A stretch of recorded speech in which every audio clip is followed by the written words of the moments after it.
हम एआई के ऊपर डिस्कशन करेंगे।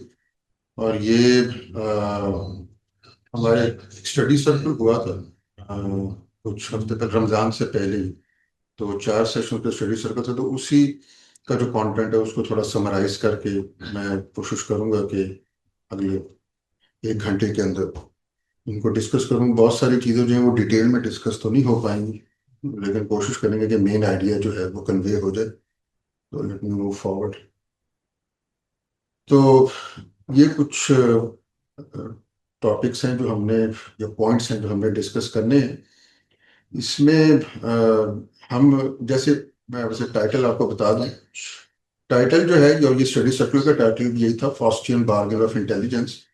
तो इसी के इर्द गिर्द हमारी सारी डिस्कशन होगी कि ये बार्गेन क्या है और इसके क्या इम्प्लीकेशन है।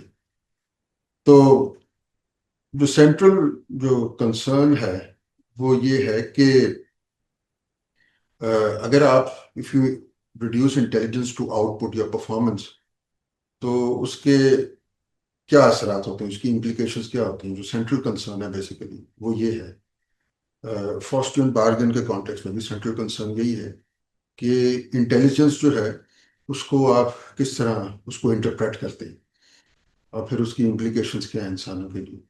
तो हम कुछ पॉइंट्स हम डिस्कस करेंगे इस सेशन में। पहले हम कुरानी कॉस्मोलॉजी में देखेंगे इंसानियत की क्या जगह है, human place, place of human being, उसकी सेंट्रल पोजीशन है।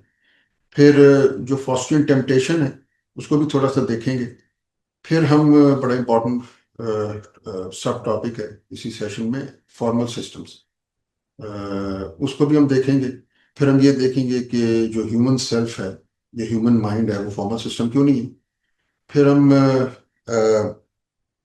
आई थिंक नील पॉस्टमैन एक बड़े मशहूर स्कॉलर थे, उनकी बुक है टेक्नोपली, उसकी भी कुछ चीज़ें हम डिस्कस करेंगे, उसका कनेक्शन अपनी डिस्कशन के साथ एस्टैब्लिश करेंगे। और एंड में फिर हम जो ट्रेडिशनल जो पर्सपेक्टिव है ह्यूमन सेल्फ का, उसके ऊपर थोड़ी सी हम बात करेंगे। तो एआई टेक्नोलॉजी की चूंकि हम बात कर रहे हैं, तो असल में जो मकसद है वो टेक्नोलॉजी को रिजेक्ट करना नहीं है, लेकिन मकसद ये है कि हम we need to recover a deeper account of intelligence, selfhood and truth, जो कि एट स्टेक है एआई एरा में बेसिकली। तो लेट्स मूव फॉरवर्ड। तो कोर थीम्स जो है, एक्चुअली चूंकि स्टडी सर्कल था इसलिए मैं यहाँ सब टाइटल ये दिया हुआ है। तो एक तो ये कि इंटेलिजेंस जो है, जो ह्यूमन इंटेलिजेंस जो है, it cannot be exhausted by computation, इसको हम देखेंगे। फिर हम ये देखेंगे ब्रीफली कि language is not reducible to patterns. फिर ये फॉर्मल सिस्टम्स की थोड़ी सी डिस्कशन है, truth cannot be generated from self enclosed systems. फिर ये कि human self is not a functional load, या ह्यूमन सेल्फ जो है it cannot be modelled computationally. फिर हम एजेंट और एक्शन जो है उसकी डिस्टिंक्शन, उसकी क्या सिग्निफिकेंस है, वो देखेंगे। फिर हम देखेंगे ट्रेडिशनल पॉइंट ऑफ व्यू से नॉलेज जो है बेसिकली उसकी क्या सिग्निफिकेंस है, knowledge actually transforms the knower. और फिर हम ये देखेंगे स्पिरिचुअल और इंटेलेक्चुअल प्रैक्टिसेस जो है उनकी क्या इंपॉर्टेंस है to restore the primordiality of the human self. Let's move forward. अच्छा, तो सबसे पहले हम जरा ये देख लेते हैं कि शुरुआत इंसान से करेंगे, ह्यूमन बीइंग से, कि कुरान जो है वो किस किस्म की तस्वीर खींचता है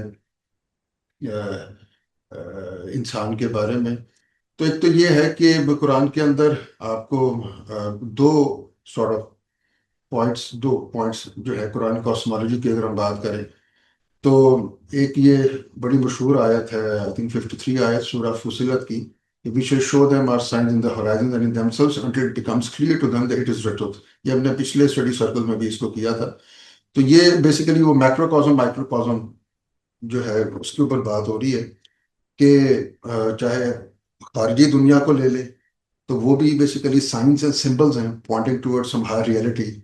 और अगर इंसान की बात करें, इंसान की बातनी दुनिया की बात करें, तो उसमें भी साइंस है और सिंबल्स हैं pointing towards the same higher reality. तो एक ही सोर्स है, ट्रांसेंडेंटल सोर्स है, उसी के ये सॉर्ट ऑफ, इनको कहते हैं दो पोल्स हैं, माइक्रोकॉस्म सब्जेक्टिव है और मैक्रोकॉस्म ऑब्जेक्टिव। तो और फिर इंसान जो है माइक्रोकॉस्म तो है। और बेसिकली आलम खल्क में जो भी है, चाहे इंसान हो, माइक्रोकॉस्म हो या खारिज में हो, वो उसी ट्रांसेंडेंट सोर्स जो खुदा की अस्मा और सिफात को जाहिर करता है। तो इंसान जो है उसकी स्पेशल प्लेस है, उसकी सेंट्रल पोजीशन है, क्योंकि वो जिस तरीके से अस्मा और सिफात को जाहिर करता है बड़े एक इंटीग्रेटेड और सिंथेटिक मैनर में, और कोई नहीं करता है, इसलिए उसको अशरफुल मखलूकात भी कहा गया, खलीफतुल्लाह भी कहा गया। तो ये बेसिकली बात है। तो कहने का बेसिकली मतलब ये लुबे लुबाब ये है कि इंसान की जो हस्ती है वो, उसमें खुदा के अस्मा और सिफात जाहिर होते हैं, या हक जो है वो जाहिर होता है।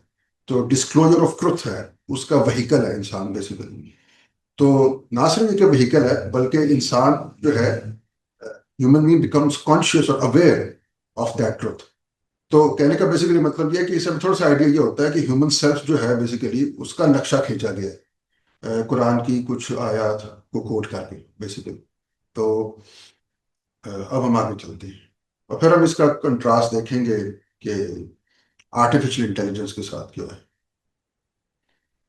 अच्छा, अब क्यों हमने अपनी डिस्कशन का आगाज ह्यूमन सेल्फ के साथ, ये जो कुरान कुरान ने जो मंजर कशी की है इंसान की, उसे हमने क्यों किया?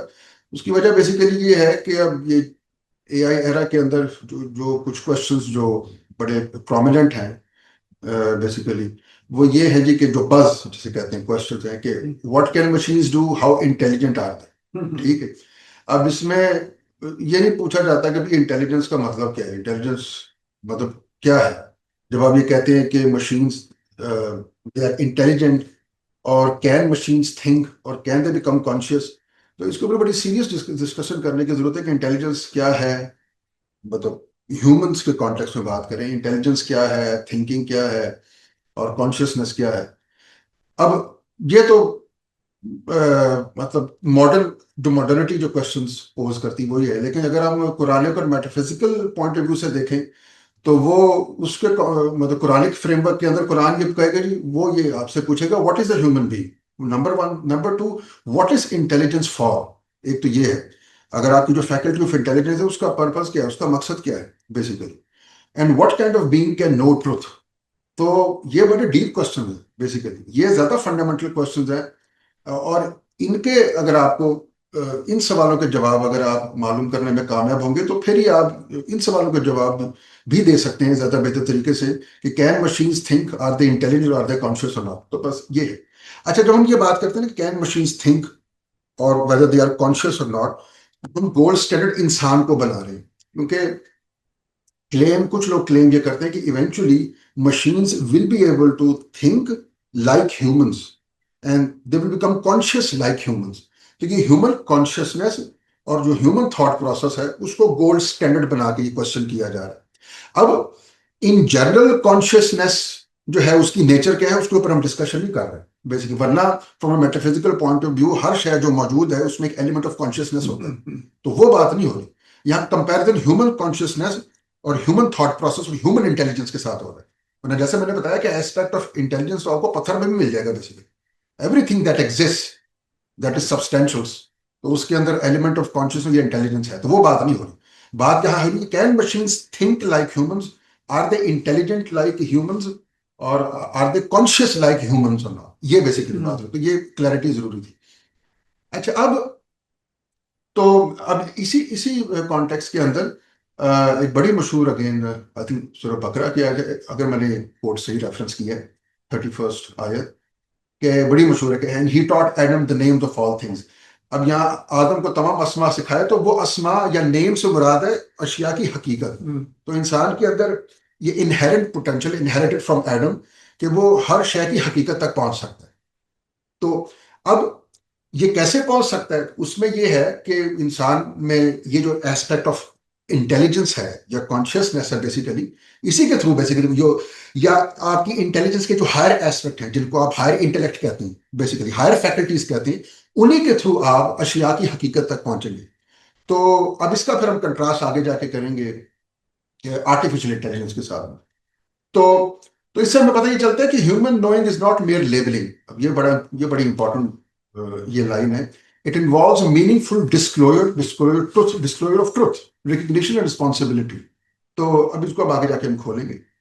अब मैं थोड़ा तेजी से इसलिए जा रहा हूँ क्योंकि काफी सारी चीजें हैं और विद इन टाइम हमने इसको रैप अप करना। ओके, अच्छा अब थोड़ा सा बात कर लेते हैं कि ये थोड़ी सी बैकग्राउंड बताने के बाद हम एक बात कर लेते हैं कि ये फॉस्टियन बार्गेन की बात क्या होगी।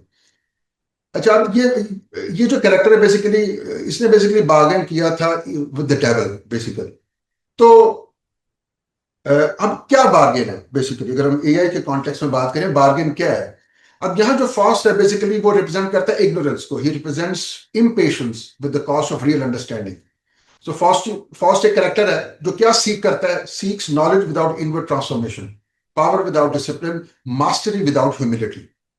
अब जो एआई है बेसिकली वो ये सिमिलर टेम्पटेशंस जो है वो ऑफर करता है। AI answers without struggle. और देखें ना, जैसे मैं अपनी, मेरी बेटी 7वीं जमात में है बेसिकली, तो उसने कोई, उसको अगर कोई ऐसे की असाइनमेंट दी गई हो तो ऑल्दो मैं उसको मेरे सामने नहीं करती लेकिन छुप छुपा के चैट जीपीटी से असाइनमेंट कर लेती। अब देखो मेरे जमाने में तो चैट जीपीटी नहीं था, तो मुझे कोई असाइनमेंट मिलती थी तो मुझे तो बड़ा, जिसे कहते हैं, वो इनर एक वो स्ट्रगल होती है ना बेसिकली, जिससे आपको गुजरना पड़ता है। आप सोचते हैं कि भाई ऐसे का कंटेंट क्या होगा, ठीक है, शुरुआत कैसी होगी, बॉडी कैसी होगी, कंक्लूड कैसी होगी। फिर ये है कि अच्छा ऐसे लिखने के लिए फिर आपको राइटिंग, अच्छी राइटिंग स्किल्स भी डेवलप करनी पड़ती हैं, उसकी अपनी एक स्ट्रगल है बेसिकली। तो अब तो आंसर आपको रेडीमेड आंसर है विदाउट स्ट्रगल। ठीक है, कितनी टेम्पटेशन है। फ्लुएंसी है, लैंग्वेज में फ्लुएंसी है विदाउट लिव्ड मीनिंग। अब चैट जीपीटी जो, उसके साथ अगर आप इंटीमेट कन्वर्सेशन करें, बड़ी अच्छी कन्वर्सेशन आपके साथ कर लेगा, लेकिन क्या चैट जीपीटी जो है, कैन इट रियली फील उससे। अब जैसे अगर आप उससे पूछें कि do you know what is pain, ठीक है, तो वो पेन को पूरा कोई आर्टिकल जनरेट करके दे देगा। लेकिन क्या वो जो आपका लार्ज लैंग्वेज मॉडल है जिसको चैट जीपीटी मैं कह रहा हूं, can it really feel pain? No, उसका कोई लिव्ड एक्सपीरियंस नहीं है बेसिकली। तो अब स्पीड है without reflection, in no time आपको आउटपुट मिल रही है लेकिन कोई इनर रिफ्लेक्शन नहीं है। वो जो एपिस्टेमिक मसल्स आपने डेवलप कर लिए हैं वो इन्वॉल्व ही नहीं। फिर परफॉर्मेंस है विदाउट सेल्फ फॉर्मेशन। वही बेसिकली बात है कि सारा का सारा फोकस परफॉर्मेंस के ऊपर है कि आउटपुट क्या आ रही है, इस पे नहीं हो रहा कि किस तरीके से आउटपुट आ रही है। अब इसकी इंप्लीकेशन इंसान के लिए एंथ्रोपोलॉजिकल भी है, स्पिरिचुअल भी है, it's not only a technological question. ये बेसिकली बात है।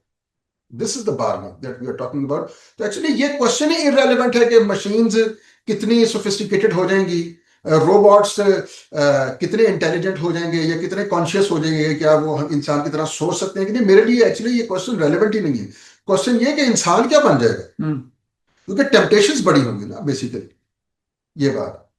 अब इसमें जबर कहीं नहीं है, लेकिन तारीख ये बताती है कि जब टेम्पटेशंस होती हैं तो 99.9% लोग जो हैं वो फिसल जाता है। ये बेसिकली बात। तो अब ये है जो, अब ये जो सेंट्रल क्लेम है, the deepest danger is not that machines become intelligent, it is that humans accept a definition of intelligence in which the self no longer needs to awaken, struggle, जज, रिमेंबर और transform. ये basically बात। ये असल असल खतरा ये है। So we start, we gain convenience, speed, optimization, cognitive outsource, हमने outsource कर दिए ना अपनी mental activities को, and we risk losing understanding, judgment, power of judgment, moral agency, inward depth in the self, and practices of self-discovery, which require struggle, which require effort. तो आराम और सुकून किसको नहीं पसंद है, लेकिन उसके फिर implication है, कॉस्ट है उसकी। अच्छा अब हम आते हैं बड़ा इंपॉर्टेंट कॉन्सेप्ट, यहां से फिर हम आर्गुमेंट के बिल्ड करेंगे कि जो ह्यूमन माइंड है बेसिकली वो, या ह्यूमन इंटेलिजेंस आप कह लें, उसकी रियलिटी को आप कंप्यूटेशनल मॉडल्स के थ्रू एग्जॉस्ट नहीं कर सकते, उसको आप एल्गोरिथमिकली डिफाइन नहीं कर सकते, ये कंप्यूटेशनली डिफाइन नहीं कर सकते, या मोर स्पेसिफिकली फॉर्मल सिस्टम्स के थ्रू आप उसको डिफाइन नहीं कर सकते। तो उसमें सबसे पहले मैं ब्रीफली डिस्कस करूंगा फॉर्मल सिस्टम क्या होते हैं। देखिए फॉर्मल सिस्टम जो है उनके 3-4 कंपोनेंट्स होते हैं। एक तो ये कि पहला होता है कि एक सेट ऑफ सिंबल्स होता है। जैसे अगर हम ऑल्दो मैं अगर लार्ज लैंग्वेज मॉडल्स की बात करूं, मैं कर इसलिए रहा हूं ये, ऑल्दो ये एग्जांपल टेक्निकली स्पीकिंग एलएलएम्स या large language model technically formal system की उस तरह एग्जांपल नहीं है। ऑल्दो अगर आप एक जनरलाइज फॉर्मेलिटी का जनरलाइज एक वो आइडिया पेश करें, तो लार्ज लैंग्वेज मॉडल्स जो हैं, चाहे जीपीटी, उनको भी आप सॉर्ट ऑफ फॉर्मल सिस्टम्स के अंदर ला सकते हैं। लेकिन अभी मैं उसको पेश करूंगा as an example of formal system, क्योंकि उससे फेमिलियर लोग काफी हैं। मैं अगर कोई और जो वो अरिथमेटिक, पियानो अरिथमेटिक और बाकी चीजें लाऊंगा तो लोग फेमिलियर नहीं है। देखिए एलएलएम्स जो है वो बेसिकली डील करते हैं टेक्स्ट से, टेक्स्ट जनरेट करते हैं। ठीक है, आपको इनपुट करते हैं, वो आपको टेक्स्ट जनरेट करके देता है। अब टेक्स्ट जो है इट कंसिस्ट ऑफ लेटर्स, उनको सिंबल्स कहते हैं। ठीक है, तो actually it is manipulation of symbols. तो पहले तो आपके पास एक सेट ऑफ सिंबल्स है। ठीक है, जैसे एलएलएम के केस में आप कह रहे हैं कि वो इंग्लिश अल्फाबेट है, इंग्लिश के सिंबल। ठीक है, फिर है explicit rules for manipulating symbols. ठीक है, अब एलएलएम जो है वो लर्न करता है कि उसने प्रॉपर वेल फॉर्म टेक्स्ट कैसे जनरेट करना है, जो कि जो इंग्लिश के जो ग्रामर के रूल्स हैं, जो जो जो सिंटैक्टिकली भी करेक्ट हो बेसिकली। ठीक है, फिर एक internally defined criteria of correctness है कि उसने ये क्राइटेरिया खुद लर्न किया होता है कि करेक्ट आउटपुट किसे कहते हैं, वो डिस्टिंग्विश कर सकता है करेक्ट और इनकरेक्ट के। तो तो this is one example of formal system. एक और सिंपल एग्जांपल फॉर्मल सिस्टम की जो मैं अगली स्लाइड में दूंगा। वैसे एग्जांपल्स तो मैंने काफी यहाँ पेश की है। एक है अरिथमेटिक, भी एक फॉर्मल सिस्टम की एग्जांपल है। अब अरिथमेटिक के अंदर सिंबल्स क्या होंगे? नंबर्स 1 2 3 4। ठीक है, इसमें रूल्स क्या होंगे? Rules for addition, multiplication, subtraction, division. ठीक है, और फिर अरिथमेटिक के अपने एक internal defined criteria of correctness है कि उस क्राइटेरिया के मुताबिक आप बता सकते हैं कि जो भी आप ऑपरेशंस कर रहे हैं वो करेक्ट है या नहीं, आपका नतीजा ठीक है कि गलत है, आपने ऑपरेशन ठीक से परफॉर्म किए कि नहीं किए, मल्टीप्लिकेशन किस तरीके से करनी है, एडिशन किस तरीके से करनी है, वो एक इंटरनली डिफाइंड क्राइटेरिया। ठीक है, फिर computer programs, all sorts of algorithms, rule based AI systems, symbolic logic या propositional logic, these are all forms of formal systems basically।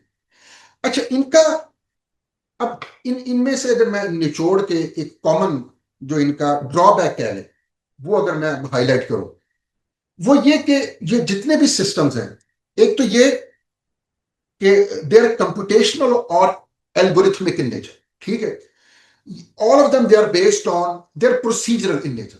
ठीक है, इसीलिए इन सब सिस्टम जो है इनको आप प्रोग्राम कर सकते हैं, इनका एक कंप्यूटर प्रोग्राम लिख सकते हैं, इनको किसी डिजिटल प्लेटफॉर्म पे आप इनको इंप्लीमेंट कर सकते हैं। एक रोबोट के अंदर आप इनके एक फॉर्मल सिस्टम का मॉड्यूल बना के उसको रोबोट के अंदर एम्बेड कर सकते हैं। कहने का बेसिकली मतलब है कि these are algorithmic in nature, computational in nature, procedural in nature. अब ये जितने भी कंप्यूटेशनल सिस्टम्स हैं, इनका एक जो बड़ा मेजर ड्रॉबैक है वो ये, और ये बड़ी इंपॉर्टेंट है, वो ये कि they are not sensitive, या they are insensitive to semantics, they are only sensitive to जिसे कहते हैं syntax। ये अब जैसे इसमें मैंने बताया था कि हर फॉर्मल सिस्टम में there are rules for manipulating symbols basically. ठीक है, तो ये जो सिंबल्स की मैनिपुलेशन है ना बेसिकली, ये सिंटैक्स और सिमेंटिक्स के गैप को ब्रिज नहीं कर सकता। जैसे मसलन मिसाल के तौर पे, जैसे मैं आपके सामने एक एग्जांपल स्टडी सर्कल के अंदर हमने एक एग्जांपल लिखी थी, प्रोपोजिशन लॉजिक के अंदर एक बड़ी मशहूर क्या कहते हैं एग्जांपल दी जाती है, जो मंतक लोग पढ़ते हैं। उसमें कहा जाता है कि major minor premise of a conclusion के तौर पे कि ऑल मैन आर मॉर्टल। ठीक है, क्या अभी आपने जुमला मेजर माइनर पूछा? मेजर प्रेमिस, माइनर प्रेमिस और फिर कंक्लूजन। तो अच्छा, मैं तेज से मैं थोड़ा सा इसलिए बोल रहा हूँ कि टाइम जरा कम तो कम हो जाए, तो टाइम सही, देखिए। क्योंकि पिछली बार जरा मुझे कहा गया था ना 10 मिनट रैप अप करो, तो अगले लोग आ जाएंगे ऑनलाइन। हाँ, तो जैसे एक बड़े मशहूर मंतिक में जब भी आप मंतिक या प्रोपोजिशन लॉजिक पढ़ते हैं तो एग्जांपल दी जाती है समझाने के लिए, कि बड़ी मशहूर एग्जांपल है सिलोजिज्म की बेसिकली। तो उसमें एक प्रेमिस होता है जिसमें कहा जाता है कि ऑल मैन आर मॉर्टल। फिर सेकंड होता है Socrates is a man, therefore Socrates is मॉर्टल। तो इसमें कहा जाता है कि अगर जो पहली दोनों जो सेंटेंसेस हैं प्रोपोजिशन वो अगर ट्रू हैं, तो फिर जो तीसरी प्रोपोजिशन है वो नेसेसरली ट्रू है। अच्छा, अब ये प्रोपोजिशन लॉजिक जैसे मैंने कहा कि ये एक simplest of all formal system है। ठीक है, अब फर्ज कर लें कि अब इसमें तीन बड़े इंपॉर्टेंट लफ्ज हैं, एक है मैन, एक है मॉर्टल और सॉक्रेटिस। मैं मैन की जगह मैं अगर टर्म ले आऊं ब्ला, ठीक है, और मॉर्टल की जगह ब्लू, और क्या कहते हैं सॉक्रेटिस की जगह ब्ली। तो as far as formal system is concern, there is no difference between these two scenarios.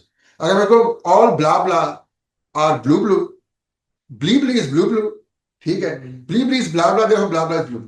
As far as proposition logic is concern, इन दोनों सिनेरियोज में कोई फर्क नहीं। ठीक है, क्योंकि proper formal system they don't directly deal with semantics, ठीक है। आप अगर ब्ला ब्ला को मैन के तौर पे इंटरप्रेट करना चाहें तो देयर इज, मतलब as far as the form of the logic is concerned, form of the proof is concern, there is no problem basically. तो ये सब सिंबल्स हैं बेसिकली। सिंबल्स को इंटरप्रेट कैसे करना है वो आपको फॉर्मल सिस्टम नहीं बताएगा, वो सिस्टम से बाहर से बेसिकली आप मीनिंग्स प्रोवाइड करेंगे, तो वो एक्सटर्नली सप्लाई किए जाती है मीनिंग। सिमेंटिक्स उस फॉर्मल सिस्टम का हिस्सा नहीं है, वो बाहर से सप्लाई की है। अब वो बाहर से सप्लाई कौन कर रहा है, वो कोई और सिस्टम, कोई और फॉर्मल सिस्टम भी कर सकता है, लेकिन यहां जो हम क्लेम करें कि eventually at the end of the day finally जो सिमेंटिक्स प्रोवाइड करते हैं वो इंसान है, human mind. Everything ends up there basically. क्योंकि अगर कोई आप कोई और फॉर्मल सिस्टम डेडिकेट करेंगे, सिमेंटिक्स प्रोवाइड करेंगे, तो वो फॉर्मल सिस्टम भी सिंबल्स की बुनियाद पे मीनिंग प्रोवाइड करेगा, तो फिर उन सिंबल्स का क्या करें बेसिकली। तो इवेंचुअली बात खत्म होती है ह्यूमन माइंड पे जाकर बेसिकली। तो ये बेसिकली बात है। तो इन तमाम फॉर्मल सिस्टम, ये जो कंप्यूटेशनल सिस्टम्स हैं, इनका ये ड्रॉबैक है कि they are sensitive to syntax and insensitive to semantics. और ये सबसे बड़ी वजह है बेसिकली, मेरे हिसाब से ये सबसे बड़ी दलील है कि human mind basically is not a formal system basically. चाहे वो आप ये सेमांटिक तो कह रहे हैं, मीनिंग, इसका मतलब meaning, yes meaning, interpretation basically समझेंगे नहीं ना सिंटेक्स से मुराद है सिंबल। जैसे मैन है, अब मैन तो जैसे अगर आप, जैसे चैट जीपीटी आउटपुट करता है लफ्ज मैन, MAN, M भी एक सिंबल है, A भी सिंबल है, N भी, 3 लेटर्स को मिला के एक वर्ड बना है, ठीक है। अब इसको, इसकी इंटरप्रिटेशन क्या है, इससे आपने मैसेज क्या लिया है बेसिकली, वो डिपेंड करता है कि आप उसको इंटरप्रेट कैसे कर रहे हैं बेसिकली। अनटिल अनलेस आप उसको इंटरप्रिटेशन ना हो बेसिकली, तो they are divide of any semantics basically, meaning of any meaning है, वही बात है बेसिकली। तो वो कम्युनिकेशन के लिए बेसिकली मीनिंग की बड़ी सेंट्रल इंपॉर्टेंस है बेसिकली, अदरवाइज कम्युनिकेशन हो ही नहीं सकती बेसिकली। ठीक, आप इस तरह देख रहे हैं कि लेट्स से किसी शख्स को अंग्रेजी नहीं समझ आती, अब वो अगर लफ्ज ये देखे MAN, उसको अगर इंग्लिश के लेटर्स का नहीं पता, तो उसके लिए तो वो गार्बेज है। There is no difference between man and bla bla, ये बेसिकली बात है। तो वो मीनिंग को ग्रैस्प करना, ये जो ह्यूमन माइंड की जो एबिलिटी है ना, ये इटसेल्फ एक दलील है कि ह्यूमन माइंड जो है वो कंप्यूटेशनल नहीं है, या उसकी रियलिटी को आप कंप्यूटेशन के थ्रू एग्जॉस्ट नहीं कर सकते, या एल्गोरिथमिकली एग्जॉस्ट नहीं कर सकते बेसिकली। तो ये बात है। तो फॉर्मल सिस्टम हम इसलिए भी पढ़ते हैं क्योंकि उससे हम ये अंडरस्टैंड कर सकते हैं कि what machines can compute, what reasoning can be mechanized, and the limits of computation itself basically. और वो फिर हमें और बेहतर तरीके से हमें ये समझने में मदद देते हैं कि ह्यूमन माइंड जो है वो फॉर्मल सिस्टम क्यों नहीं है, ठीक है। तो ये जैसे मैंने examples they the, let's move forward. ये मैंने आपको बता दिया, chat GPT is kind of formal system, ये सारा कुछ हो गया। तो मैं, टाइम नहीं है तो आई मूव फॉरवर्ड, जितना करें वही बहुत है। हाँ अच्छा, अब ये थोड़ी सी मैं प्रेडिक्शन की बात कर दूं, क्योंकि जो मशीन लर्निंग या ये LLMs हैं, इनके बारे में कहा जाता है कि ये प्रिडिक्शन करने में बड़े, जिसे कहते हैं दे वेरी पावरफुल प्रिडिक्टर्स। अब प्रिडिक्शन क्या होती है? प्रिडिक्शन ये होती है कि मसलन अगर हम LLMs के कॉन्टेक्स्ट में बात करें, predicting the next word in a sentence. क्योंकि आप देखें LLMs या ये चैट जीपीटी जब आप कोई भी क्वेरी करते हैं, तो वो जो आउटपुट जनरेट करता है वो लफ्ज बाय लफ्ज या वर्ड बाय वर्ड करता है, इसलिए सीक्वेंशियली अपीयर हो रहे होते हैं अल्फाज। तो वो एक्चुअली, ये जो, अगर आप टाइम को फ्रीज कर दें, ठीक है, अब आपका जो चैट जीपीटी है बेसिकली वो ये प्रेडिक्ट कर रहा होता है कि अगला लेटर या अगला लफ्ज क्या होगा एट एवरी मोमेंट, ठीक है। जैसे अगर उसने एक सेंटेंस जनरेट करना है, let's say all men are मॉर्टल, तो उसने पहले प्रेडिक्ट करना है कि पहला लफ्ज ऑल होना चाहिए, फिर उसके बाद उसने प्रेडिक्ट करना है कि अगला लफ्ज मैन होना चाहिए, फिर आर होना चाहिए, फिर मॉर्टल होना चाहिए। तो वो प्रिडिक्शन कर रहा होता है हर अगला लफ्ज जनरेट करने से पहले, और उसके पीछे पूरा का पूरा एक कॉन्टेक्स्ट होता है जो पीछे उसने अल्फाज प्रिडिक्ट कर लिए होते हैं, ठीक है। और जो आपने क्वेरी ने जो कॉन्टेक्स्ट जनरेट किया होता है, ये ओवरऑल कॉन्टेक्स्ट जो है उसकी बुनियाद पे बेसिकली आपका LLM वर्ड जनरेट कर रहा होता है बेसिकली। तो दे आर प्रिडिक्टर्स बेसिकली, ठीक है। अब वो प्रेडिक्शन कैसी होती है उसकी डिटेल में हम नहीं जा रहे, वो प्रोबेबिलिटी कंप्यूटेशन होती हैं उसकी डिटेल में हम नहीं जा रहे। अच्छा, अब कहने का बेसिकली मतलब जो असल पॉइंट है जिसमें मैं आना चाह रहा हूं कि ये आपका एलएलएम्स, ये चैट जीपीटी प्रिडिक्शन कर कैसे रहा होगा, वो इसलिए क्योंकि चैट जीपीटीज ने स्टैटिस्टिकल रेगुलरिटीज लर्न की होती है। ठीक है, मसलन मैं एक मिसाल आपको देता हूं। मसलन अब जैसे अगर आप एक एक फिल इन द ब्लैक एक query, fill in the blank query ChatGPT को कहें कि भाई आई डैश मोबाइल। अब आप उससे पूछें चैट जीपीटी कि भाई इसमें बताओ इसमें हैव आएगा कि हैज आएगा, तो चैट जीपीटी आपको फर्ज से कहेगा इसमें हैव आएगा, आई have a mobile, I dash a mobile. अब चैट जीपीटी को कैसे पता है? इसलिए क्योंकि उसने उसके बाद जो इतना एनॉर्मस अमाउंट ऑफ डेटा है, ठीक है, जो कि इंसानों का जनरेट किया हुआ है, उसमें उसने ये रेगुलरिटी देखी, ये एसोसिएशन देखी कि आई के साथ हमेशा हैव आता है। ठीक है, ये जो है ना आई ब्लैंक आ मोबाइल, जो अल्फाज गिवन है वो कॉन्टेक्स्ट बताते हैं। ठीक है, और जो फिल इन द ब्लैंक जो उसने फिल करनी वो टारगेट है, तो उसने context to target mapping learn की होती है, और उसके पास काफी पेयर्स होते हैं कि कॉन्टेक्स्ट से टारगेट है, कॉन्टेक्स्ट से टारगेट है, उससे उसने ट्रेंड नोट किया होता है कि इस खास कॉन्टेक्स्ट में कौन सा टारगेट है। तो ये स्टैटिस्टिकल रेगुलरिटी थी। अब ये स्टैटिस्टिकल रेगुलरिटीज लर्न करने के लिए पीछे ऑप्टिमाइजेशन एल्गोरिदम होते हैं, कंप्यूटेशन परफॉर्म हो रही होती है पीछे basically. I I am a mobile, वो नहीं। हाँ, क्योंकि आई एम अ मोबाइल, अच्छा वही बात है, देखिए it's possible, it's quite possible, लेकिन मोस्ट प्रोबेबली चैट जीपीटी ये जनरेट नहीं करेगा। क्यों? वही स्टैटिस्टिकल रेगुलरिटीज, वो ये कहेगा आई हैव अ मोबाइल की प्रोबेबिलिटी ज्यादा है, आई एम अ मोबाइल की probability it is less likely. तो वो हमेशा उसको प्रेफर करेगा जिसका प्रोबेबिलिटी स्कोर उसके ट्रेंड एल्गोरिथम ने ज्यादा कंप्यूट किया होगा। ठीक है, अब जैसे आई हैज अ मोबाइल, ये ग्रामेटिकली इनकरेक्ट है। अब इसको रिजेक्ट चैट जीपीटी इसलिए नहीं कर रहा कि उसको कि उसने ग्रामर मतलब उसको पढ़ाई गई है, नहीं, क्योंकि उसका प्रोबेबिलिटी स्कोर कम होगा। क्यों? क्योंकि उसने इतना एनॉर्मस अमाउंट ऑफ डेटा में देखा है कि ज्यादा मर्तबा आई के साथ हैवी आता है। ठीक है, ऑफ कोर्स इसमें हम एज्यूम कर रहे हैं कि उसके पास जो डेटा है वो हाई क्वालिटी डेटा है, ठीक है, जिस जो ग्रामेटिकली करेक्ट है, जो कि सेफ टू एज्यूम।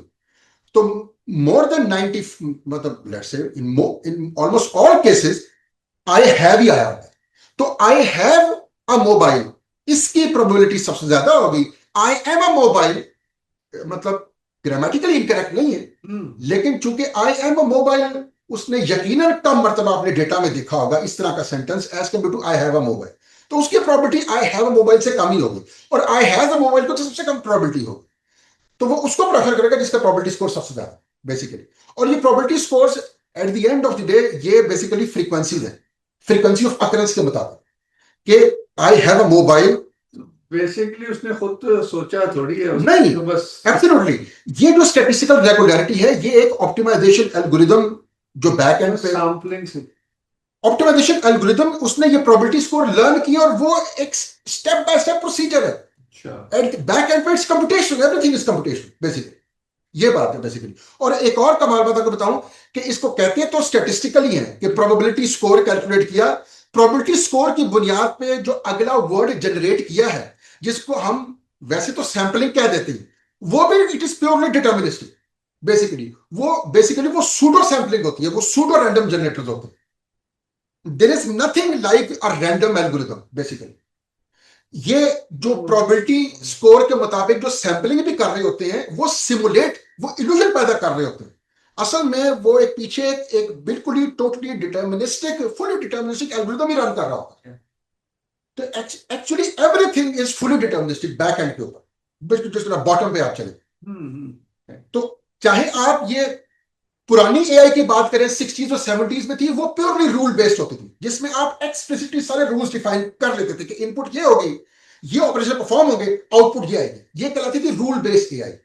फिर 90s के बाद जो एआई आई, जिसको आप मशीन लर्निंग कहते हैं, डीप लर्निंग कहते हैं, एलएलएम्स कहते हैं, इनमें रूल्स आप ए प्रायोरी आप एक्सप्लिसिटली डिफाइन नहीं करते, डेटा में से रूल्स बस लर्न किए जाते हैं थ्रू स्टैटिस्टिकल रेगुलरिटी, ये फर्क है। लेकिन दोनों के अंदर नीचे बैक एंड के ऊपर कंप्यूटेशन फुली डिटर्मिनिस्टिक एल्गोरिथम ही रन कर रहे हैं। तो चाहे आप रूल बेस्ड एआई ले लें या ये स्टैटिस्टिक्स बेस्ड एआई ले लें, बोथ ऑफ देम क्या कहते हैं, they operate under a computational frame. ये कंप्यूटेशनल इन नेचर है, एल्गोरिथमिक इन नेचर है, एक की मैथमेटिक्स थोड़ी सी सोफिस्टिकेटेड है, एक की सिंपल। वरना है mathematics, both of them are algorithmic in nature, ये बात है बस। तो अब बात असल में ये है कि अब ये अब देखिए ना, स्टैटिस्टिकल रेगुलरिटी जो है, जारी बात है, आप देखें फिर ये मीनिंग को ग्रैस्प करना तो ना हुआ बेसिकली, ठीक है, ये कोई कॉन्शियस अवेयरनेस तो ना हुई ना फिर, क्योंकि बेसिकली क्योंकि अभी हमने पीछे देखा था कि जो जो कंप्यूटेशनल फ्रेमवर्क्स होते हैं, they are not sensitive to semantics, they are only sensitive to syntax basically. It comes across very clearly what your argument। तो इसमें तो इसका मतलब है कि ये डिलिबरेट वो कर रहे हैं, जी, मैं आपको चीट कर रहे हैं, मैं चीट कर रहे हैं, क्यों देखें, क्योंकि अब जो कर रहे हैं उन्हें तो पता। देख अब यही, अब वो जो बार्गेन की मैं बात कर रहा था, अब देखिए वैसे तो देखा जाए तो, अब देखिए ना, चैट जीपीटी ऐसी आउटपुट जनरेट करता है जो कि मतलब मोर देन 99% अगर आप इंसानों को भी ले लें, चाहे सिवाय चंद लोगों को छोड़ के, उनसे बेहतर जनरेट कर रहा है। फ्लुएंसी भी देखिए कितनी अच्छी है, जो लैंग्वेज की फ्लुएंसी देखें, फिर ग्रामेटिकली भी करेक्ट, एवरीथिंग, मतलब जो आउटपुट जनरेट कर रहा है chat GPT, that is very much like human life. अब लेकिन अब क्वेश्चन ये है कि डज इट रियली मैटर कि वो कैसी आउटपुट जनरेट कर रहा है? डज आउटपुट मैटर और नॉट? डज परफॉर्मेंस मैटर और not? If it is as you defined it, it is only mimicry। नहीं, मिमिक्री तो है। मेरा क्वेश्चन है कि क्या ये डिस्कशन हमारे लिए इतनी सिग्निफिकेंट है कि नहीं, मैं उस तरफ जाना चाह रहा हूं। मेरा क्लेम ये है कि ये डिस्कशन हमारे लिए एज ह्यूमन बींग्स, ये हमारे लिए रेलेवेंट ही नहीं है कि जो एआई है, जो जो रोबोट्स हैं, या ये जितने भी लैंग्वेज मॉडल्स हैं, ये इट डजंट रियली मैटर कि ये कितनी सोफिस्टिकेटेड आउटपुट जनरेट करते हैं, ये कितना अच्छा परफॉर्म, क्यों हमारे लिए मैटर नहीं करता? क्यों हमारे लिए मैटर नहीं करता? क्योंकि हमारे लिए ये चीज मैटर करती है कि हमने अपनी सेल्फ डेवलपमेंट कैसे करनी है बेसिकली। मसलन अगर आप एक कुछ अरसे बाद हमारे पास ऐसे रोबोट्स फर्ज करें आ जाएं जो बड़ी अच्छी खत्ताती करे, ठीक है, अब जो बेचारे अभी जो इंसानी खत्तात हैं उनकी तो दुकान बंद हो जाएगी, ठीक है, क्योंकि वो आपको जो उस बंदे ने जैसे घंटों लगा के करना था, वो आपको आधे घंटे में ऐसी आउटपुट दे देगा जो कि from a financial point of view it will work, ठीक है। तो वो दूसरा खत्तात तो बेचारा गया, ठीक है। अब यह प्रॉब्लम क्या है? प्रॉब्लम ये है कि आउटपुट तो मैटर ही नहीं कर रही बेसिकली। ये तो मैटर ही नहीं कर रहा कि कितनी जल्दी आउटपुट जनरेट कर रहे हैं। मैटर ये कर रहा है इंसान के लिए कि वो जो जिस प्रोसेस से गुजर के वो एक अच्छा खत्तात बना है, उससे जो उसकी सेल्फ डेवलपमेंट हुई है, वो चीज मैटर करती है, वो चीज इंपॉर्टेंट है। बहुत खूब। ये तो मैटर नहीं करता कि कितनी जल्दी चीज बनी और किसने बनाई। हमारे लिए एज ह्यूमन बींग्स ये इररेलेवेंट है। बिल्कुल। हम अब बात यह है कि वो जो बेचारा खताता है वो तो डिमोरलाइज हो जाएगा, वो फिर अपनी अगली जनरेशन को खताती तो नहीं सिखाएगा ना फिर। ये देखें पिछली जो जब इंडस्ट्रियलाइजेशन हुई तो इस तरह ना बहुत से प्रोफेशन जो थे खत्म हो, ये चीज एट स्टेक है, ये बार्गेन है बेसिकली। ठीक हो गई।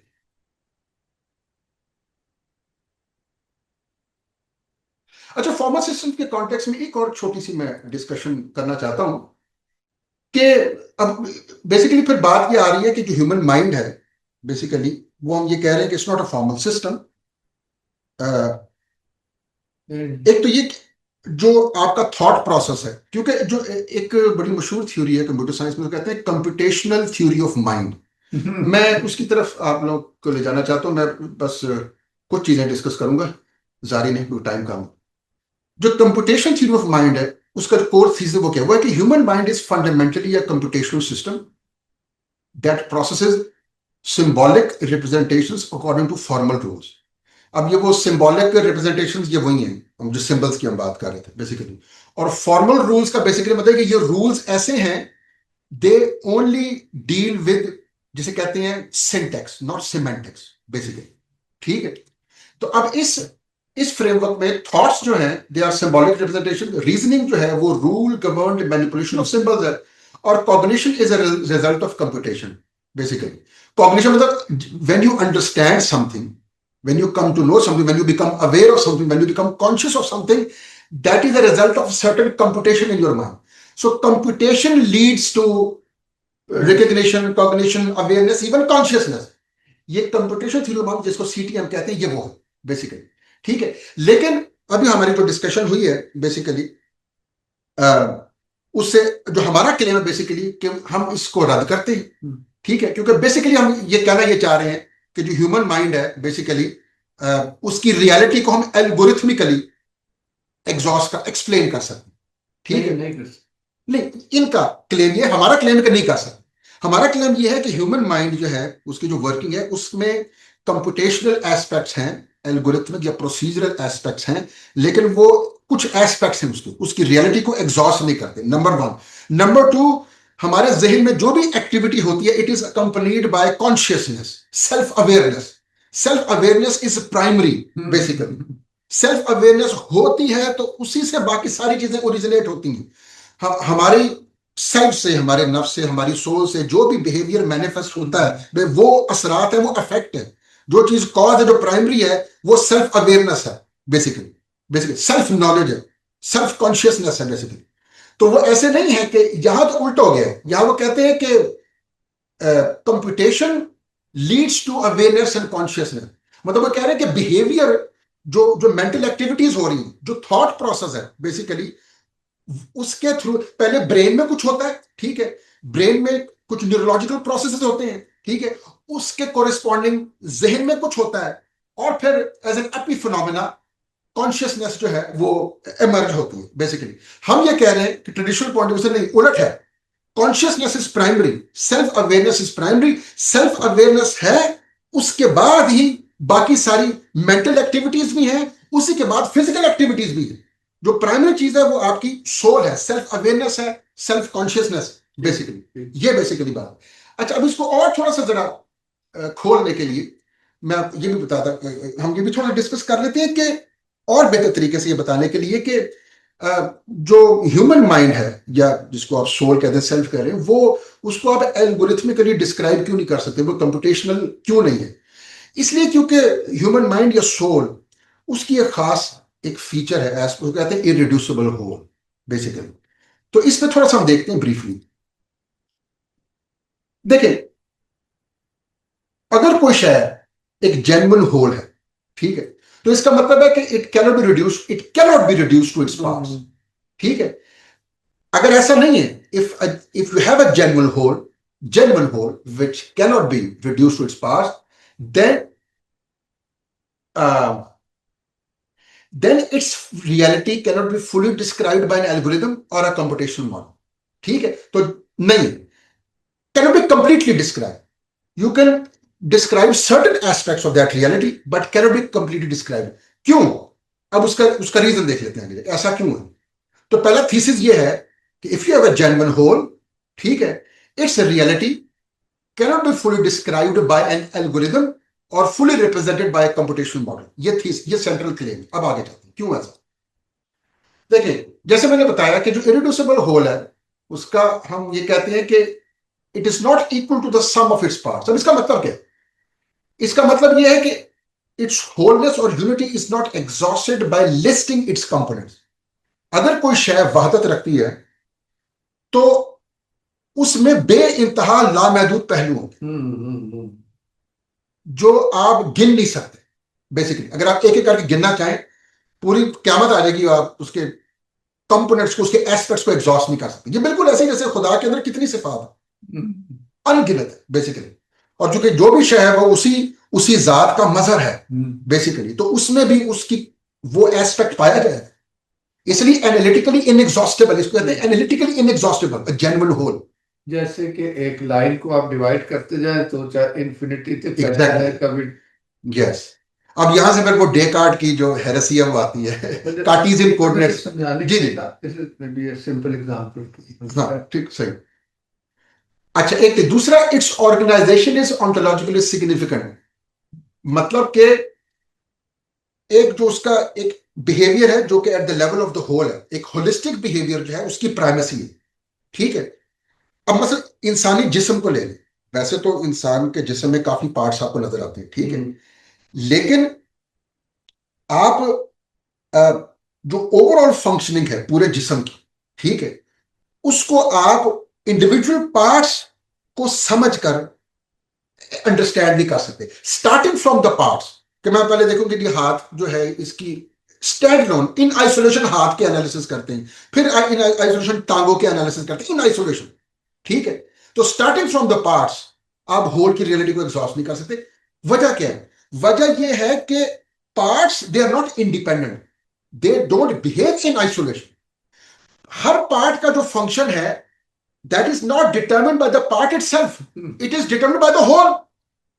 ये बात है, द होल डिटर्मिन्स कि हर पार्ट ने कैसा रोल प्ले करना है बेसिकली। इसलिए हम कहते हैं कि whole is not the sum of its parts, क्योंकि पार्ट्स इंडिपेंडेंट नहीं है और हर पार्ट ने जो रोल प्ले करना है वो पार्ट डिसाइड नहीं करता, वो होल डिसाइड करता है। ये बात है बेसिकली। तो अंटिल एंड अंडरस्टैंड यू, जिसे कहते हैं until and unless you understand the whole you can understand the parts. अगर अपने पार्ट्स के फंक्शन को भी सही तरीके से अंडरस्टैंड करना है तो होलिस्टिक अंडरस्टैंडिंग पहले चाहिए, उसके बाद पार्ट्स की अंडरस्टैंडिंग। इसलिए पूरी कायनात के बारे में कायनात भी एक बड़ा यूनिफाइड होल है, उसके भी अगर आप पार्ट्स को इन आइसोलेशन अंडरस्टैंड करने की कोशिश करेंगे तो आपको नहीं समझ आए, क्योंकि every part fits in the overall scheme of thing. तो हर पार्ट जो है वो एक पीस ऑफ पजल है बेसिकली। तो जब तक आप पजल को अंडरस्टैंड नहीं करेंगे तो पीस का रोल नहीं समझ आएगा। ये बेसिकली बात। तो अब जैसे इरिड्यूसिबल होल्स की एग्जांपल क्या है, इस क्वेश्चन पे मैं अभी थोड़ी देर में आता हूं, बाकी मैं आता हूं। Excuse me. Sorry. तो इसके बहुत से एग्जांपल हैं, जैसे लिविंग ऑर्गेनिजम्स हैं, ठीक है, जो कॉन्शियसनेस इटसेल्फ है बेसिकली, वो भी एक तो ये कि वो उसके काफी सारे फीचर्स हैं। एस्पेक्ट ऑफ यूनिटी है, इंडिविजिबिलिटी है, मल्टी मोडालिटी है बेसिकली। और ये भी एक वजह है कि कॉन्शियसनेस जो है वो कंप्यूटेशनली अंडरस्टैंड नहीं की जा सकती बेसिकली। तो लेट्स मूव फॉरवर्ड, हमारे पास टाइम थोड़ा कम रह गया। बस मैंने ये इंपॉर्टेंट पॉइंट आपको समझाना था। इसके बाद मैं ये स्लाइड्स आप लोगों के साथ शेयर कर दूंगा, जितने भी पार्टिसिपेंट, तो हम आप बाद में इसको समझ। Okay, let's move forward. मैं स्किप करता हूँ कुछ चीजें, क्योंकि मैंने कुछ चीजें ऐसे इसकी फॉर्मल सिस्टम की भी समझा दी है। Let's move forward. होल्डर पे मैं नहीं जा रहा, वो डिस्कशन हो गई थी। तो या अच्छा, अब हम आते हैं कि तो हमने ये समझ लिया कि चूंकि human mind is an irreducible whole, ठीक है, उसमें एक एस्पेक्ट ऑफ कॉन्शियसनेस है, सेल्फ अवेयरनेस है, तो it cannot be represented through computational model, and its reality cannot be fully described algorithmically. अब जो ट्रेडिशनल पॉइंट ऑफ व्यू से अगर देखा जाए तो ह्यूमन माइंड के बारे में अगर हम पेरिपेटेटिक्स फिलॉसफी को मसलन अगर हम फॉलो करें तो नॉलेज, ह्यूमन नॉलेज के कॉन्टेक्स्ट में दो चीजें डिस्कस होती हैं। अगर आप इस्लामिक एपिस्टेमोलॉजी के कॉन्टेक्स्ट में बात करें, एक है the ability of the human mind to form concepts, concept formation या मीनिंग ग्रैस्प करना, और एक है जिसको तसव्वुर कहते हैं, और दूसरा है तस्दीक, जजमेंट पास करना। ठीक है, तो ये दो जो एबिलिटीज हैं ह्यूमन माइंड की, कॉन्सेप्ट फॉर्मेशन और पासिंग जजमेंट्स, ये ऐसी, ये दोनों बेसिकली ये ऐसी एबिलिटीज ह्यूमन माइंड की जो कि नॉन कंप्यूटेशनल नेचर है बेसिकली। जब भी आपके जहन में कोई कॉन्सेप्ट फॉर्म होता है, एक तो ये कॉन्सेप्ट जो है इससे यूनिवर्सल, जिसको आप यूनिवर्सल ऐसी चीज को कहते हैं जो मल्टीपल इंस्टेंसेस पे अप्लाई किया जा सकता है। जैसे अगर फर्ज करें आपके सामने दो इंसान खड़े, 5-10 इंसान खड़े हैं, तो उन तमाम को आप एक ग्रुप के अंदर लेंगे, एक कॉन्सेप्ट के अंदर सबको सबज्यूम कर लेंगे, वो है कॉन्सेप्ट ऑफ ह्यूमैनिटी। तो ये जो यूनिवर्सल कॉन्सेप्ट की फॉर्मेशन है, ये जो पूरा प्रोसेस है, एक यूनिवर्सल कॉन्सेप्ट का फॉर्म होना, ये non computation, non algorithmic in nature basically.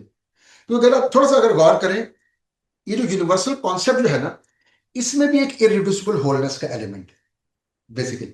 जहां भी इरिड्यूसिबल होलनेस आ जाए वो नॉन एल्गोरिथमिक, नॉन कंप्यूटेशनल हो जाता है, एक ये बात। और दूसरी बात ये कि from a traditional point of view, peripatetic philosophy की जैसे मैंने बताया उसके फ्रेमवर्क में बात करें, तो ये जो कॉन्सेप्ट फॉर्म होता है बेसिकली, ये इस तरीके से होता है कि जो एक्टिव इंटेलेक्ट है, हायर इंटेलेक्ट, वो बेसिकली वो इल्यूमिनेट करता है ह्यूमन माइंड को, जिसके नतीजे में ह्यूमन माइंड में एक यूनिवर्सल कॉन्सेप्ट फॉर्म होता है। ठीक, तो अब वो जो एक्शन आप कह लें एक्टिव इंटेलेक्ट का, वो non procedural in nature. Active intellect मतलब डिवाइन इंटेलेक्ट, इमीडिएट कॉज तो एक्टिव है, फिर अल्टीमेटली डिवाइन इंटेलेक्ट है। मतलब एक्टिव इंटेलेक्ट भी ह्यूमन फैकल्टी नहीं, ह्यूमन फैक्टर नहीं, ऑफ कोर्स वो ऑफ कोर्स। क्लेम नहीं हुआ। अच्छा वो हाँ सही। जी जी, जो एक्टिव इंटेलेक्ट है बेसिकली ये एक ऐसा इंटेलेक्ट है जो पूरी नेचुरल वर्ल्ड है, मतलब उसका मैं उसका इंटेलेक्ट, उसका इंटेलेक्ट है जिसको टेंथ इंटेलेक्ट कहते हैं पेरिपेरेटिक फिलॉसफी। यानी कि जो पूरी कायनात है इसमें एक यूनिटी और होलनेस पाई जाती है, तो उसके पीछे जो कॉन्शियसनेस है, डिवाइन कॉन्शियसनेस, कॉस्मिक इंटेलिजेंस कह रहे हैं, कॉस्मिक इंटेलिजेंस। हाँ, जो कि गवर्न कर रही है हर चीज को। वरना के क्या पता किसी चीज को कि चूटी को क्या पता कि मैंने घर बनाना है, और या मक्खी को क्या पता कि मैंने जी, शहद बनाना है। तो वो आप ये कह लें कि जो एक्टिव इंटेलेक्ट है वो इंटेलिजिबिलिटी, वो सोर्स ऑफ इंटेलिजिबिलिटी है in this natural world basically. तो एक तो ये, दूसरा कि जो ये जो एबिलिटी ह्यूमन माइंड की टू रिकग्नाइज ट्रुथ और distinguish truth from falsehood basically, ये भी ऐसी एबिलिटी है जो कि नॉन एल्गोरिथमिक इन नेचर है, non procedural, non computational basically. इन दोनों के अंदर आप बेसिकली जो हायर इंटेलेक्ट है वो इन्वॉल्व होता है, because it is due to the fact कि our human mind is connected with the higher intellect, our human mind can do these thing. ये बड़ी इंपॉर्टेंट बात है। देखें, अगर सिर्फ ह्यूमन, क्योंकि सिर्फ ह्यूमन माइंड के लेवल के ऊपर अगर बात, अगर ह्यूमन माइंड क्लोज सिस्टम होता, अगर ये हायर इंटेलेक्ट से कनेक्शन ना होता, ये क्लोज सिस्टम होता, तो ये दोनों चीजें नहीं हो सकती। ये इन दोनों चीजों का होना ह्यूमन माइंड के लेवल के ऊपर, ये सबसे बड़ी दलील है कि it is connected with in higher source. वरना ये दोनों चीजें ह्यूमन माइंड के लेवल पे हो नहीं सकती अगर वो क्लोज सिस्टम होता या फॉर्मल सिस्टम होता। कौन सी दो चीजें? Concept formation, universal concept formation, and judgement basically, passing a judgement कि कोई प्रोपोजिशन ट्रू है कि नहीं है। मतलब मैं आपके सामने, अब कुछ ऐसे कॉन्सेप्ट हैं, सेल्फ एविडेंट कॉन्सेप्ट्स हैं या सेल्फ एविडेंट प्रोपोजिशन है, जैसे the whole is greater than the part. अब ये कितनी सेल्फ एविडेंट लगती है, ठीक है। फिर ये मतलब कि जो प्रूफ ऑफ कॉन्ट्रडिक्शन के दो कॉन्ट्रडिक्टरी सेंटेंसेस बैक वक्त ट्रू या बैक वक्त फॉल्स नहीं हो सकते। अब ये कितनी सेल्फ एविडेंट है, मतलब इसमें तो ना तो कोई कंप्यूटेशन रिक्वायर्ड है, ना कोई step by step procedure required है, ना कोई लॉजिक रिक्वायर्ड है, लेकिन we are conscious, we are aware of its truth और अदरवाइज, मतलब we are aware of the truth और falsity without going through some procedure, through logical operations. ये basically बात है। ये सबसे बड़ी दलील है कि our mind is connected with higher intellect. सबसे बड़ी दलील, सबसे बड़ी दलील। बहुत खूबसूरत। ये यहाँ पे वी कैन वाइंड अप, अगर तो लोगों से सवाल, अगर मैं एंड पर स्लाइड पर मैं चला जाता हूँ। तो बस एक दो छोटी छोटी बातें कि जैसे वो मैंने बार्गेन की बात की थी, आखिरी 5 मिनट के अंदर फिर हम कर लेते हैं कि एक तो ये कि मैंने आपको बताया था कि वो फॉस्टियन बार्गेन जो है वो ये है कि जो जिस किस्म का जो एआई एरा जिसको हम कह रहे हैं उसकी इमर्जेंस हो रही है, इसमें जो चीज सबसे ज्यादा कॉम्प्रोमाइज होगी बेसिकली वो है self development, basically self transformation. क्योंकि सेल्फ डेवलपमेंट, सेल्फ ट्रांसफॉर्मेशन के लिए जो इनर स्ट्रगल चाहिए, जो पेशेंस चाहिए बेसिकली, ठीक है, वो ये एआई एरा के अंदर वो बड़ी मुश्किल हो जाएगी।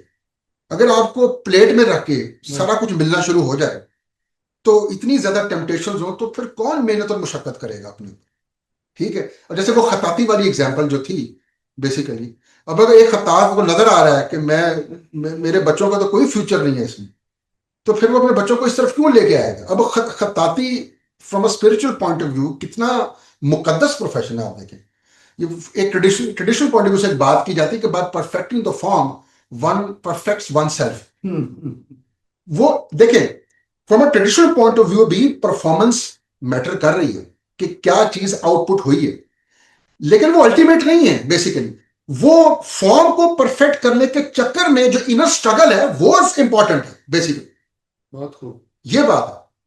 तो वो इनर स्ट्रगल से जो इंसान गुजरा है तब जाके वो इस काबिल बना है कि वो इतनी परफेक्ट फॉर्म खारिज में जाहिर कर रहा है बेसिकली। तो वो इनर स्ट्रगल जो है ना बेसिकली वो इंपॉर्टेंट है।